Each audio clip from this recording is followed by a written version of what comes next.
हाँ जी दोस्तों, अनप्लस लन पर आपका मैं दिल से स्वागत करता हूँ।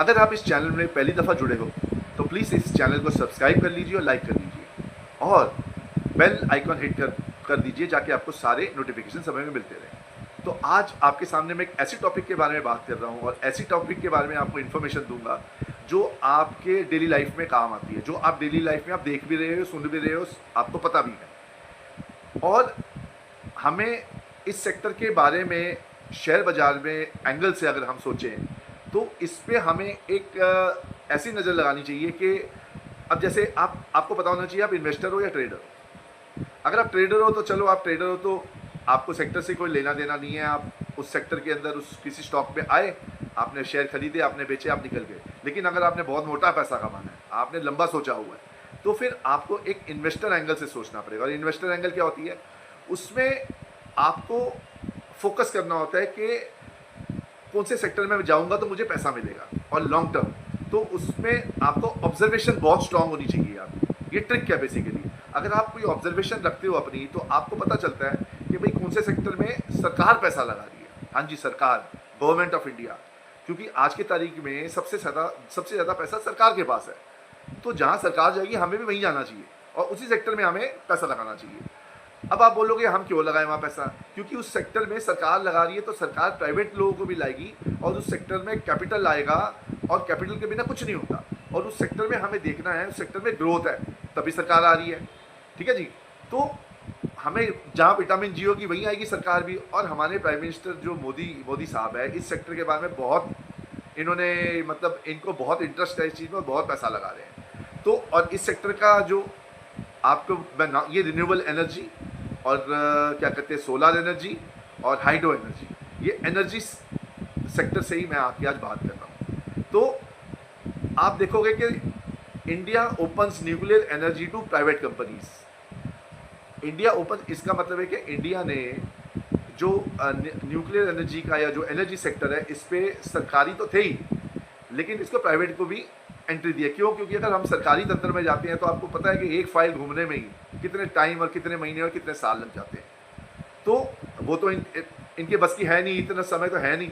आज आप देख लो कि ऑयल की कितनी मारामारी है, ऑयल में और पावर में कितनी दिक्कत है। कोयला भी हम अगर लगाते हैं तो कोयला भी इंपोर्ट करना पड़ता है हमें, और इंडिया में इतनी प्रोडक्शन है नहीं, उसमें भी है दिक्कत। ऑयल में तो आपने देख ही लिया कितनी ईरान इराक का कोई ना कोई कुछ ना कुछ वॉर वगैरह कुछ सिचुएशन आती रहती है और हम फंसे रहते हैं। तो इस सेक्टर में सरकार ने अच्छा कदम उठाया है और इस सेक्टर को आगे करने के बारे में वो बहुत शिद्दत से काम कर रहे हैं। लेकिन इस चीज़ में ये क्या कहते हैं प्रॉब्लम है कि अगर सरकार इस सेक्टर से पीछे हट जाती है और रिस्क भी है इसमें, तो फिर मतलब अर्श से सीधा फर्श और फर्श से सीधा अर्श वाला हिसाब हो जाता है। लेकिन फिर भी मुझे नहीं लगता कि सरकार ये इस सेक्टर से पीछे हटेगी, क्योंकि इस सेक्टर के ऊपर बहुत बड़ा मतलब इट्स बेसिकली बहुत इंपॉर्टेंट है हम डे टू डे लाइफ के लिए। तो अब India targets 100 gigawatt nuclear power capacity by 2047। ये तो न्यूक्लियर पावर की बात कर रहे हैं। न्यूक्लियर से हम एनर्जी निकालेंगे बाय 2047 100 गीगावाट। तो इतना बड़ा प्लान है सरकार का। ठीक है जी। अब आएंगे हम विंड एनर्जी मिशन पे। विंड एनर्जी पे आएंगे तो India records historic growth in wind energy with 6.1 gigawatt by 2025, मतलब 25-26 में 6.1 गीगाहर्ट्ज रिन्यूएबल इसमें हम प्राप्त कर चुके हैं। ठीक है जी। और सरकार का आगे भी सॉरी इनका प्लान है।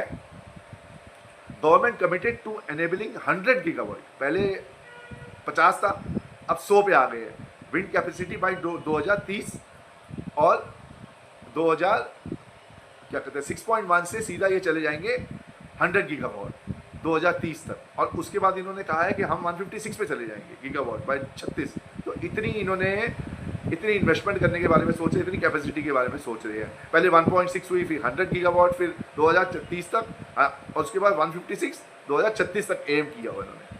अब ये तो हो गई विंड एनर्जी। ठीक है जी। ये तो हो गई गीगावाट जो हम अपना निकालेंगे उसमें से, विंड एनर्जी से। अब दूसरी जो एनर्जी आती है वो है सोलर एनर्जी। इसके बारे में तो आपको पता ही है, आजकल हम देख रहे हैं गाँव में हो, घरों में हो, छतों में हर बंदा लगा के बैठा हुआ है ये। हालांकि थोड़ी इन्वेस्टमेंट इसमें ज़्यादा आ जाती है, अगर छोटी छोटी लगाओगे तो 2 लाख रुपए की तो आ ही जाती है, और अगर बेसिक हम लगाओगे तो 6 7 लाख रुपए के आसपास आ ही जाती है इन्वेस्टमेंट। लेकिन इसके फ़ायदे बहुत हैं। Government eyes 10,000 megawatt from solar. आप सोचोगे 10,000 मेगावाट फ्रॉम सोलर एनर्जी सरकार सोचती है कि हम इसमें से निकाल लें। अब इतनी एनर्जी अगर सरकार को निकालनी है तो लोग तो सरकार को अगर इतनी एनर्जी निकालनी है तो सरकारी तंत्र में तो कुछ होगा नहीं ना, तो प्राइवेट वाले आएंगे, तो प्राइवेट वाले आएंगे, इन्वेस्टमेंट करेंगे। अब 500 गीगावाट रिन्यूएबल एनर्जी बाई 2030 ये इनका टारगेट है। तो भाई हमने इससे एडवांटेज डिसएडवांटेज की तो मैंने आपको बात कर ही ली है कि भाई अगर सरकार, डिसएडवांटेज ये है कि अगर सरकार अगर पुल आउट कर जाती है इसमें से, या कोई उसमें रूल्स एंड रेगुलेशन लगा जाती है तो फिर दिक्कत आ जाती है। लेकिन इस सेक्टर में मुझे नहीं लगता कि सरकार इसको तो सरकार बढ़ावा देगी और कहेगी लगाओ, अभी तक तो बढ़ावा ही दिया है, तो मुझे नहीं लगता है हाथ अपना पीछे की। और वैसे भी ये जो सेक्टर है इसमें कोई भी, it is not the question of BJP और कांग्रेस और एनी पार्टी। बेसिकली ये जो चीज़ है इसमें सारे जो भी हमारे क्या कहते हैं नेता हैं और सारी जो भी पार्टी हैं वो सभी कहेंगे कि हमें ये काम करना चाहिए अपने देश के लिए। तो ये सेक्टर मुझे नहीं लगता कभी पीछे जाएगा। ठीक है जी, तो एडवांटेज डिसएडवांटेज की बात हो गई। अब हम देखेंगे कि इसमें बहुत बड़े बड़े इन्वेस्टर आ रहे हैं और हम सोचेंगे कि बड़े बड़े इन्वेस्टर का नाम तो बताओ सर। अगर इन्वेस्टर, अब जैसे आप देखो अंबानी साहब इस पर बहुत बड़ी इन्वेस्टमेंट कर रहे हैं और कर चुके हैं, वो आपको मैं आगे वीडियो में बताऊंगा। लेकिन अगर आपको वीडियो अब तक अगर अच्छी लगे या कुछ आपको इन्फॉर्मेशन ठीक लगे तो प्लीज़ लाइक और सब्सक्राइब कर दीजिए, इससे मेरा मोटिवेशन और बढ़ जाता है। क्योंकि आप मोटिवेशन दोगे तो हम नए नए सब्जेक्ट लाएंगे, आपके सामने रखेंगे, और ये वीडियो तो आपके लिए फ्री है। आप सीखोगे, आप कहीं इन्वेस्टमेंट करोगे तो आप भी पैसा कमाओगे, और आपको टिप दूंगा आगे कि कैसे कमाओगे पैसा आप, और कहाँ पे इन्वेस्टमेंट करोगे, कौन से शेयर में इन्वेस्टमेंट करोगे तो आपका पैसा कमाएगा, वो भी मैं आपको बताऊंगा। अब जैसे अंबानी साहब की बात कर रहा हूँ मैं, अंबानी साहब है, उन्होंने बहुत बड़ी इन्वेस्टमेंट की है। अब दूसरा जो नंबर पे आता है वो है अडानी साहब। अब अडानी जी भी बहुत इन्वेस्टमेंट कर रहे हैं इसमें, रिन्यूएबल एनर्जी और सोलर एनर्जी में। ठीक है जी, उसके बाद नाम आ जाता है आपका टाटा का, टाटा भी बहुत पैसा लगा रहा है। उसके बाद नाम आ रहा है आपका JSW का। ठीक है, ये सारी इतनी बड़ी बड़ी प्राइवेट कंपनियां हैं जो पैसा लगा रही हैं, कुछ सोच के ही पैसा लगाएंगी, ऐसे थोड़ा पैसा लगा देंगी। कुछ तो इनके मन में है तब तो पैसा लगाएंगी। कुछ उनको पता है कि आज हम पैसा लगाएंगे तो 20-25 साल हम कमाएंगे, आगे 10-20 साल बाद हम कमाएंगे। अब जैसे अंबानी का देख लो, अंबानी जो इन्वेस्टमेंट के 6 lakh crore, that is 80.6 billion for project in Gujarat, overall 75,000 crore, 10 billion for a new energy ecosystem, इतना पैसा लगा दिया इन्होंने। और आप देखोगे पैसा किस पे लगाया है, solar giga factories, green hydrogen, battery storage. ठीक है जी, आप देखो कितना पैसा इन चीज़ों में लगाया जा रहा है। अब दूसरा जिसका नाम आता है वो है अडानी साहब। अब अडानी जी डॉलर में अगर गिनोगे तो 100 बिलियन डॉलर लगा रहे हैं, अगर आप रुपीज़ में करोगे तो 8.3 लाख करोड़ है। और इन्होंने 10 साल का प्लान बना रखा है, और इन्होंने 50 गीगावाट, अंबानी जी कह रहे थे 100, जो भी विंड एनर्जी है, जो रिन्यूएबल एनर्जी है, और ये 50 में आ रहे हैं। ठीक है जी, और अगर आप देखोगे तो आप ये भी वही है, और इनके तो वर्ल्ड लार्जेस्ट है, जो ऊपर स्पेस से भी इनकी नज़र आ जाती है, जो इन्होंने बना रखा है नीचे रिन्यूएबल पार्क जो बनाया हुआ है गुजरात में वो ऊपर स्पेस से भी नज़र आ रही है। ठीक है जी, अब आप देख लो टाटा को, टाटा ने 1.25 लाख करोड़ रुपए इन्वेस्टमेंट की है बिटवीन 26 और 30 तक, और आप देखो 30 गीगावाट का ये अपना रिन्यूएबल एनर्जी का प्लान है इनका। अब अप्रॉक्सीमेटली 81.250 करोड़ रुपीज़ ये भी इन्वेस्टमेंट कर रहे हैं। अब टाटा का हो गया। अब आप देख लो आगे JSW एनर्जी, JSW स्टील का आपने नाम सुना, JSW, ये सारी कंपनी के दिग्गज कंपनी है हमारी इंडिया की, जिन्होंने इतना कैपिटल है इनके पास, और सरकार कहती है इनको पैसा लगा रहे हैं, और इन्होंने लगाना भी शुरू कर दिया। तो अब रिवर्स गियर तो है नहीं कोई, और ये तो हमारी बहुत ज़रूरी की सेक्टर। अब आप JSW की बात करो, इन्होंने 30 गीगावाट टोटल इन्होंने अपना रिन्यूएबल का कैपेसिटी करना है इन्होंने। ठीक है, 75,000 करोड़ रुपया JSW वाले में लगा रहे हैं। अब हम देखेंगे कि कंपनी, अब हम देखेंगे, आप बोलोगे सर कोई कंपनियां तो बता दो जिसमें हम पैसा लगाएं, और हम भी पैसा लगाएं, हम भी इसके फ्यूचर में इसमें जाएं, हम भी कुछ 2 पैसा कमा के बाहर निकले, लॉन्ग टर्म इन्वेस्टमेंट करना। अब हम देखेंगे कंपनी जैसे आपकी हो गई अडानी ग्रीन हो गई, टाटा पावर हो, अब अडानी ग्रीन देखो, सोलर एंड विंड पावर में जनरेशन में, और इसमें रिलायंस में तो अंबानी साहब की कोई अलग कंपनी है नहीं, उसमें रिलायंस की जो है कंपनी। जैसे अडानी ग्रीन हो गई एनर्जी, वो solar and wind power generation में है। टाटा पावर है, टाटा पावर में सोलर विंड एंड ईवी है। JSW एनर्जी है, वो तो डाइवर्सिफाइड है, पेंट फूड सब में है वो। और फिर NTPC ग्रीन, ये तो काफ़ी लोगों के पास शेयर पड़े हैं, तो हमारे पास भी शेयर पड़े हैं। सोलर विंड एंड ग्रीन इसमें है, ये भी बहुत बड़ी कंपनी है, सरकारी कंपनी है ये। तो अब आ गए SGVN, ये भी सरकारी कंपनी है, hydro solar and wind project पे काम करते हैं। सुजलॉन एनर्जी, सबसे लोगों की फेवरेट, जो छोटे कैपिटल में छोटा बॉम्ब है, 8 रुपये का शेयर चलता था, 6-8 रुपये का, आज तो 60 रुपये हो गया, 55 रुपये हो गया, बीच में 40 रुपये भी हो गया था। तब मैंने कहा भी था माल उठाओ, और जिन्होंने उठा लिया वो अब आज बल्ले बल्ले कर रहे हैं। अब विंड टर्बाइन मैन्युफैक्चरिंग में है, फिर आयोनेक्स विंड एनर्जी में, और उसके बाद प्रीमियर एनर्जी, काफ़ी नाम सुना होगा, आजकल तो काफ़ी चर्चे में है स्टॉक, ये भी solar cell and modular manufacture में है। फिर आपके देखो KPI एनर्जी, काफ़ी फेमस कंपनी है, ये भी सोलर विंड एंड पावर में। एरेडा में देख लो आप कितना लेकिन एरेडा के शेयर अभी रेट काफ़ी गिर गए हैं, लेकिन ये शेयर पकड़ के रखो, आपके समय आने पे ये आपको पक्का कमा के देगा। समय आने पे आपको इतना कमा के देगा कि अब तो लेने का भाव है एक्चुअली। अब देखो आप 120 के आसपास चला गया था, फिर 140 के आसपास आ गया, ये तो बहुत अच्छा शेयर है, लेने वाला भाव है, अच्छी चीज़ है। लेकिन इस पर भी दिक्कत आ गई थी। अब मैं ये आपको एक और पॉइंट ऐड कर दूँ कि कोई ना कोई प्रॉब्लम हर कंपनी में आती है। जैसे इन्होंने इन्वेस्टमेंट की, इनकी 400 करोड़ शायद इनका कहीं फंस गया था, और वो पैसा इनका डूब गया था एरेडा वालों का। वैसे और भी कंपनी है जिनका पैसा डूब, ये part and parcel of life है, ये बिजनेस में होता रहता है। लेकिन फिर भी हमें कंपनियां, जैसे वारे एनर्जी है, अब वारे रिन्यूएबल भी आपकी बात कल परसों 5% नीचे गिर गई थी, क्योंकि अपना फॉरेन में अमेरिका ने इन्होंने 123% टैक्स लगा दिया इसके ऊपर, जो ये सामान यहाँ से वहाँ लेके जाते हैं USA में। तो अपना जो ट्रम्प भाई साहब है, कहते हैं एंटी डंपिंग ड्यूटी लगा दी। भाई आपको एक सीधी सी बात है, अगर कोई चीज़ अगर फॉरेन में अगर 100 रुपये की चीज़ आपको वहाँ पे 60 रुपये मिल रही है, 50 रुपये में मिल रही है, तो नेचुरली वो यही यूज़ करेंगे ना। तो उन्होंने 123% इन पे वो टैरिफ लगा दिया। टैरिफ के बहाने ये अपना तो चार्ज लगा दिए कि भाई अपना डंपिंग, एंटी डंपिंग ड्यूटी नाम दे दिया, एक तो है तो वो टैरिफ ही, तो 100, तो फिर भी उन्होंने उनसे फ़र्क नहीं पड़ना कुछ, तो उन्होंने भी जस्टिफाई किया अपने बातों को वारे एनर्जी के, हमें कोई इतना कोई फ़र्क पड़ना नहीं। तो ये एक पॉलिटिकल, जियो पॉलिटिकल भी है, तो ये एक अलग मैटर है, इसके बारे में फिर कभी डिस्कस करेंगे। लेकिन अब इसमें आ जाते हैं, हम सोचते हैं कि हम इस पर किस में पैसा लगाए, कैसे लगाए। अब आपको आज एक मैं बात बता रहा हूँ, जो बहुत बड़े बंदे हैं, जिसका नाम है, आप सब जानते हो उसको, और वॉरेन बफेट, ठीक है जी। अब इन्होंने कहा है, बड़ी अच्छी कहावत कही है, बहुत बढ़िया चीज़ इन्होंने कही है। इन्होंने कहा है कि never invest in a business you can not understand. मतलब आप कभी भी वहीं पैसा मत लगाओ जिसके बारे में आपको समझ नहीं आ रही, क्योंकि आपको अगर नहीं समझ आ रही, अगर आपने पैसा वहाँ लगा दिया तो आप उसको ट्रैक नहीं करोगे, आप उसको इन्वेस्टमेंट अच्छे शेयर को भूल कभी कभी तो बंदा कोई भूल भी जाता है, तो फायदे की सोचता है। लेकिन वैसे मैं कह रहा हूँ कि इन्वेस्टमेंट वही किया जाता है जहाँ पे आपको नॉलेज है। अगर आप नॉलेज है कहीं आपको, अगर वहाँ डाल दो तो Q1 Q2 रिजल्ट देखोगे, उस पर देखोगे प्लेजिंग है या नहीं है, उस पर देखोगे प्रमोटर होल्डिंग क्या है, तो ये चीज़ें आप नोट करोगे। और अगर आप जैसे ही नोट करोगे, आप बैलेंस शीट देखोगे, रिजर्व्स देखोगे, प्रॉफिट एंड लॉस स्टेटमेंट देखोगे, तो उसमें क्या है, आपको उस चीज़ में इंटरेस्ट है, तो आप उस चीज़ को देखोगे, समझोगे, पढ़ोगे, आपकी बुद्धि और चलेगी, तो आप उसमें इन्वेस्टमेंट करोगे तो पक्का कमाओगे कुछ ना कुछ। ये वॉरेन बफेट साहब ने कहा है, ये हम जैसे छोटे बंदों ने नहीं कहा, और आपको पता ही है वॉरेन बफेट जी काफ़ी अच्छे बंदे और समझदार बंदे हैं। Don't put all your eggs in one basket.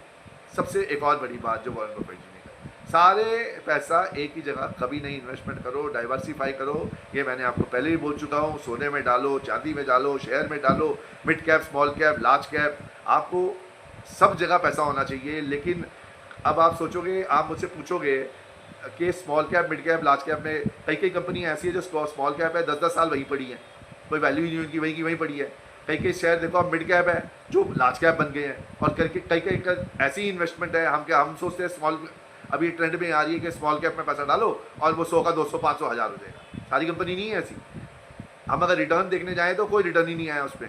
लेकिन कई कई बड़ी बड़ी कंपनियाँ, दिग्गज कंपनियाँ, हमने हमें इतना रिटर्न दे दिया है उनको कि स्मॉल कैप और मिड कैप को पीछे छोड़ दिया है।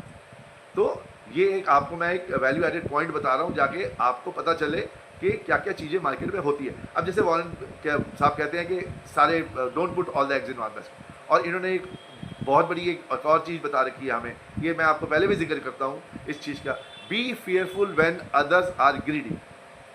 ठीक है, व्हेन अदर्स का मतलब हम जैसों की बात कर रहे हैं वो, व्हेन अदर्स, अदर्स हम जैसों की बात कर रहे हैं, या ट्रेडरों की बात कर रहे हैं जो बिना देखे पढ़ दो, जिनके पास हाफ नॉलेज है, जो वो half knowledge is equal to no knowledge, वो फंस जाते हैं, फिर हमेशा फंसते हैं। कहते हैं be fearful when others are greedy, मतलब आप डर जाओ उस समय, भेड़ चाल में मत फंसो भाई। अगर सब जगह एक जगह ही जा रहे हैं और सब जगह पैसा लगा रहे हैं, जैसे सोने में हुआ, चांदी में, तो मत फंसो वहाँ। नहीं तो जैसे पान की दुकान में, रेडी पटरी में, सब जगह एक ही चीज़ की बात हो, जैसे पीछे सोना चांदी में हुआ था, फंस गए लोग, उनका पैसा पड़ा हुआ है, लेकिन फिर भी कमा के जाएंगे, सोना चांदी कभी नहीं डूबेगा। लेकिन शेयर्स में कभी कभी बेकार सी कंपनी में बंदा घुस जाता है और फंस जाता है। Be fearful when others are greedy, मतलब आप डर जाओ, आप रुक जाओ, जब सारे एक ही चीज़ के बारे में बात करें ग्रीडी, रुक जाओ। ठीक है जी, आप अपना उस समय बेचने का टाइम है, खरीदने का टाइम है नहीं है, या तो इन्वेस्टमेंट बंद कर दो। और when others are fearful and greedy, मतलब उस समय आप भूखे बन जाओ शेयरों के, जैसे अभी चल रहा था, अभी तो अब जैसे 22,200 में हमारी निफ्टी आई थी, वो समय भूखा होने का समय था। वो समय म्यूचुअल फंडों ने, और जिन्होंने म्यूचुअल फंड से पैसा लगाया, जिन्होंने अपना पैसा लगाया, जिन्होंने करेज दिखाया, जिन्होंने कोविड के टाइम पे देखो कितना कमा रहे हैं। ये यही कहते हैं कि जब सब फियरफुल हो जाते हैं ना, जब सब ग्रीडी हो जाते हैं, तब हमें डर जाना चाहिए। और जिस दिन सब डरने शुरू हो जाए, मार्केट गिर जाएगी, बर्बाद हो जाएगी, मार्केट तबाह हो जाएगी। हिस्ट्री बताया है मैंने, आपको वीडियो भी दी है एक दो, आपको उसकी लिंक बता दूंगा मैं। हिस्ट्री बताती है कि कभी नहीं आज तक मार्केट खत्म हुई, इतने साल हो गए, आज भी मार्केट चल रही है, आज भी मार्केट चल रही है और अच्छी खासी चल रही है। सारे पैसा कमाते हैं जिनमें पेशेंस है, लास्ट में जो पेशेंस रखता है वही पैसा। आपको मैंने टिप्स भी दिए हैं, आपको मैंने 5 टॉपिक वाला वीडियो भी डाला हुआ है कि वो उस स्टेप को फॉलो करो, लॉन्ग टर्म पे फॉलो करो, उसको देखो, वीडियो को समझो उसको, और आपको अपने आप पता चलेगा कि लेकिन पेशेंस जो आखिरी स्टेप होती है, जब हमें जो टारगेट होता है उसको हिट करना होता है, जो वो हमें टारगेट हिट करने के लिए हमें 5-6 स्टेप होती है, उसको फॉलो करना पड़ता है, शिद्दत से फॉलो करना पड़ता है। हमें अपने आप में दृढ़ निश्चय होना चाहिए कि भाई हमने कुछ चीज़ सोची है तो हम वो करेंगे, हमें उसके बारे में पूरी नॉलेज लेनी है। आधी नॉलेज से काम नहीं होगा, पूरी नॉलेज, रिजल्ट देखो, प्रॉफिट एंड लॉस स्टेटमेंट देखो, प्लेजिंग देखो, प्रमोटर देखो। और जब सब एक ही चीज़ में ग्रीडी हो रहे हैं तो उस चीज़ में जाने की ज़रूरत नहीं है। आपके सामने एग्जाम्पल है, सोने चांदी में एग्जाम्पल हो जाती है, प्रॉपर्टी में एग्जाम्पल हो जाती है।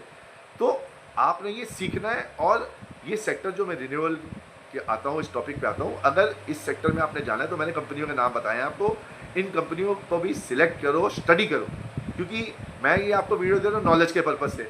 अगर मैं आपको कोई कंपनी का नाम बता दूंगा तो सही नहीं होगा। मैं आपको वीडियो बता रहा हूँ कि आप नॉलेज गेन करो, अपने आप नॉलेज आप गेन करोगे, अपने आप स्टॉक सिलेक्ट करोगे, अपने आप इस पर समझ दोगे, सारे स्टेट बैलेंस शीट देखोगे, आप अपना ढूंढोगे कौन सा शेयर है, क्या है, आप देखो, आपको इसमें इंटरेस्ट आना शुरू हो जाएगा, आपको मज़ा आना शुरू हो जाएगा। जब आपको इस चीज़ में मज़ा आना शुरू हो जाएगा तो आप ध्यान दोगे, आप पढ़ोगे, तो आप जब पढ़ोगे आपकी नॉलेज बढ़ेगी तो आप उस शेयर में अगर इन्वेस्टमेंट करोगे तो आप पक्का कमाओगे, 100% कमाओगे। और लॉन्ग टर्म विजन रख के बंदा पैसा कमाता ही कमाता है। हम भी यहाँ मार्केट में बैठे इतने सालों से, हम भी कमाते हैं, ऐसी कोई बात नहीं है, लेकिन वो एक अलग बात हो गई। सारे कमाएंगे, लेकिन हमें पेशेंस रखना है मार्केट में।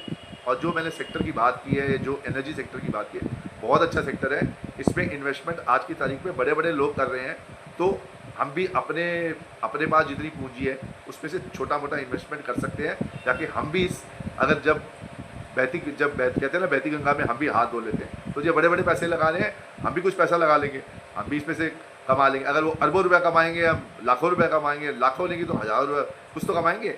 नहीं तो आप म्यूचुअल फंड के थ्रू चले जाओ, म्यूचुअल फंड वाले अपने हाथ देख लेते हैं। तो ये बेसिकली सब टैक्टिक्स हैं, जो ट्रिक्स हैं बेसिकली, अगर आप ये फॉलो करोगे तो आप पैसा पक्का कमाओगे। तो इस वीडियो को मैं अभी थोड़ी लंबी हो गई है, लेकिन प्लीज़ आप अगर आपने यहाँ तक आपने देखा है तो प्लीज़ इस वीडियो को लाइक और सब्सक्राइब कीजिए, क्योंकि आपके देखने से, आपके लाइक और सब्सक्राइब से मेरी मोटिवेशन बहुत बढ़ती है, और मुझे वैसे भी आपकी ज़रूरत है। आई नीड यू बेसिकली मुझे लगता है कि आप अगर मुझे आशीर्वाद दोगे तो मैं आपके लिए और अच्छे अच्छे टॉपिक लाऊंगा, और अच्छे अच्छे वीडियो बनाऊंगा, और आपको इन्फॉर्मेशन दूंगा, और इन डेप्थ भी इन्फॉर्मेशन दूंगा जो अंदर की इन्फॉर्मेशन है। हवा हवा वाली बातें नहीं करना चाहता मैं ना हवा वाली बातें करता हूँ। मैं चाहता हूँ कि आपको इन्फॉर्मेशन मिले जो आपके काम है, आप उस पर इन्वेस्टमेंट करो, आप उस पर 2 पैसे कमाओ। तो इसी के साथ मैं इस वीडियो को भी एंड करता हूँ। आई होप आपको कुछ इसमें अच्छा लगे, तो प्लीज़ मेरे वीडियो को लाइक और सब्सक्राइब जरूर कीजिए और अपना आशीर्वाद मुझे दीजिए, और लाइक और सब्सक्राइब पक्का कीजिए, बेल आइकॉन को भी हिट कीजिए ताकि आपको समय पर नोटिफिकेशन मिल जाएगी। तो इस वीडियो को मैं एंड करता हूँ। धन्यवाद, थैंक यू।